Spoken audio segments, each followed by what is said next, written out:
Bismillahirrahmanirrahim. Assalamualaikum warahmatullahi wabarakatuh. Perkenalkan, nama saya Muhammad Hadir Amir. Nomor induk mahasiswa 200210501026. Kelas Teknik Komputer C. Pada kesempatan kali ini saya akan menjelaskan mengenai materi virtual memory. Adapun yang saya akan jelaskan pada materi hari ini yaitu yang pertama latar belakang, yang kedua demand pegging, yang ketiga performance demand pegging, yang keempat peg replacement, dan yang kelima alokasi frame, dan yang keenam tracing. Adapun latar belakangnya yaitu yang pertama, sebagian besar algoritma manajemen memori memerlukan suatu kebutuhan dasar, yaitu instruksi akan dieksekusi harus berada di memori fisik. Pada beberapa kasus keseluruhan program tidak diperlukan. Misalnya, yang pertama, program mempunyai kode untuk menangani kondisi error yang tidak biasa. Karena error ini jarang terjadi, kode ini hampir tidak pernah dieksekusi. Yang kedua, array list dan tabel dialokasikan lebih dari kapasitas memori yang diperlukan. Yang ketiga, pilihan dan gambaran program jarang digunakan. Adapun kemampuan mengeksekusi program hanya pada beberapa bagian dari memori mempunyai beberapa keuntungan, yaitu yang pertama, program tidak terbatas jumlah memori fisik yang tersedia. Yang kedua, karena setiap program user dapat menggunakan memori fisik yang lebih kecil, pada waktu yang sama dapat menjalankan lebih banyak program. Yang ketiga, input-output yang lebih sedikit diperlukan untuk load atau swap program user ke memori. Adapun pengertian memori virtual. Memori virtual adalah teknik dan memisahkan memori logika user dari memori fisik. Menyediakan memori virtual yang sangat besar diperuntukkan untuk programmer bila tersedia memori fisik yang lebih kecil. Gambaran memori virtual dapat dilihat pada gambar. Selanjutnya, demand pegging. Demand pegging adalah sistem pegging dengan swapping seperti yang ada pada gambar. Peg diletakkan di memori hanya jika diperlukan. Hal ini menyebabkan kebutuhan input-output lebih rendah, kebutuhan memori lebih rendah, respon lebih cepat, dan lebih banyak user yang menggunakan. Adapun perangkat keras yang dibutuhkan untuk mendukung demand pegging sama dengan perangkat keras untuk sistem pegging dengan swapping, yaitu yang pertama, table peg. Table mempunyai kemampuan untuk memberi entry bit valid invalid atau nilai khusus untuk bit proteksi. Yang kedua, memori sekunder. Memori sekunder digunakan untuk membawa peg yang tidak di memori dan biasanya adalah disk kecepatan tinggi yang disebut dengan swap device. Adapun pokok pembahasan selanjutnya yaitu performance demand pegging. Demand pegging memberikan efek yang signifikan dalam kinerja sistem komputer. Untuk menghitung efektif access time, harus diketahui beberapa waktu yang diperlukan untuk melayani fake fault. Fake fault menyebabkan terjadinya yang pertama, threat ke sistem operasi, yang kedua, menyimpan register dan status proses, yang ketiga, menentukan interrupt adalah fake fault, yang keempat, memberi spek acuan legal atau tidak dan menentukan lokasi peg pada disk. Yang kelima, membaca dari disk ke frame bebas. Adapun yang pertama, menunggu di antrian untuk perangkat sampai permintaan membaca dilayani. Yang kedua, menunggu perangkat mencari dan atau waktu latensi.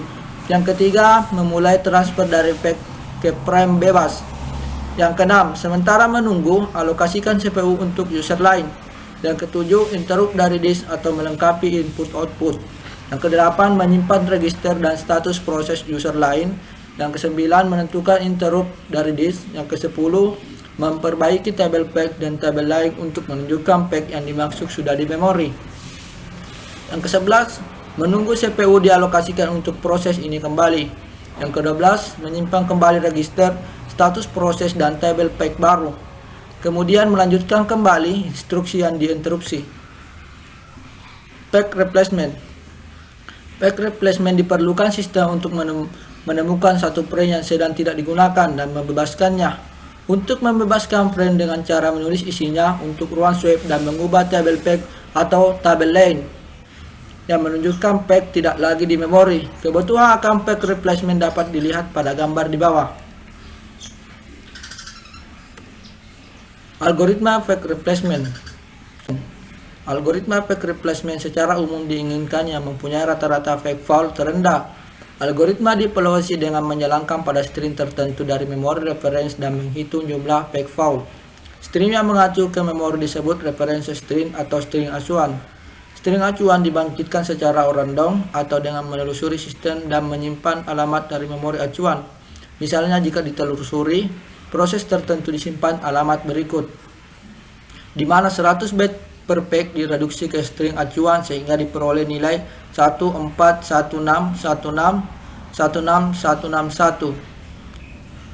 Semakin tinggi jumlah frame lebih tinggi, semakin rendah jumlah peg fault. Hal ini dapat dilihat dengan grafik pada gambar ini.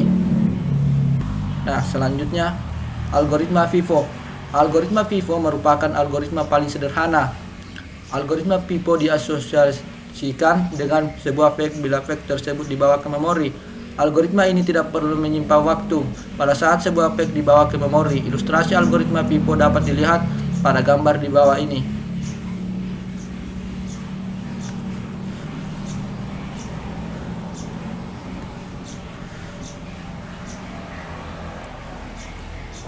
Selanjutnya, algoritma optimal.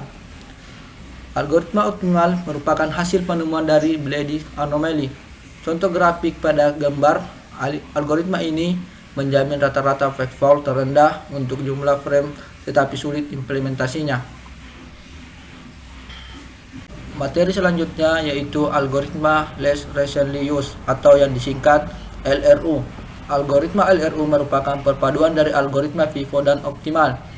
Prinsip dari algoritma LRU adalah mengganti peg yang sudah tidak digunakan untuk periode waktu terlama. Untuk mengimplementasikan algoritma LRU digunakan dua model, yaitu yang pertama, counter. Counter, setiap entry table peg diasosiasikan dengan sebuah time of use. Dengan sebuah clock, logika atau counter ditambahkan ke CPU. Clock ini dinaikkan untuk setiap acuan ke memori. Jika sebuah acuan ke peg dibuat, isi clock register di copy ke time of use pada tabel peg untuk peg tersebut. Yang kedua, stack.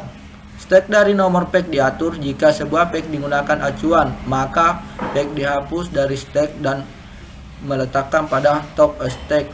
Dengan cara ini, stack selalu digunakan peg dan bagian bawah untuk peg LRU. Implementasi stack untuk algoritma LRU diilustrasikan pada gambar di sini di samping, yaitu stack before A dan stack after B. Materi selanjutnya yaitu alokasi frame. Alokasi frame berhubungan dengan mekanisme alokasi sejumlah memori bebas yang tetap di antara beberapa proses yang memiliki strategi dasar jelas, yaitu yang pertama, proses user dialokasikan untuk sembarang frame bebas. Selain itu, terdapat algoritma alokasi berprioritas yang menggunakan skema proporsional dengan lebih melihat prioritas proses daripada ukuran proses. Jika proses PI membangkitkan peg fault, dipilih satu dari frame-frame dari proses yang mempunyai nomor prioritas terendah. Terdapat dua bentuk algoritma alokasi, yaitu yang pertama, equal allocation, yaitu jika terdapat n frame dan n proses, maka setiap proses dialokasikan sejumlah frame yang sama atau yang disebut dengan m per n frame. Yang kedua, proportional allocation. Setiap proses dialokasikan secara proporsional berdasarkan ukurannya. Selanjutnya, alokasi global dan alokasi lokal. Peg replacement adalah faktor terpenting lain yang harus dipertimbangkan dalam alokasi frame. Pada multiple proses yang berkompetensi mendapatkan frame, algoritma peg replacement dikelompokkan dalam dua kategori, yaitu yang pertama, global replacement, mengizinkan suatu proses untuk menyeleksi suatu frame yang akan dipindah dari sejumlah frame. Meskipun frame tersebut sedang dialokasikan ke proses yang lain, permasalahan pada global replacement adalah proses tidak dapat mengontrol rata-rata peg fault. Yang kedua, local replacement. Jumlah frame yang dialokasikan untuk proses tidak berubah. Setiap proses dapat memilih dari frame-frame yang dialokasikan untuknya. Selanjutnya, tracing. Tracing merupakan kegiatan aktivitas pegging yang tinggi di mana sebuah proses mengalami tracing jika menghabiskan lebih banyak waktu untuk pegging daripada eksekusi. Grafik terjadinya proses tracing pada sistem multiprogramming dapat dilihat pada gambar di bawah.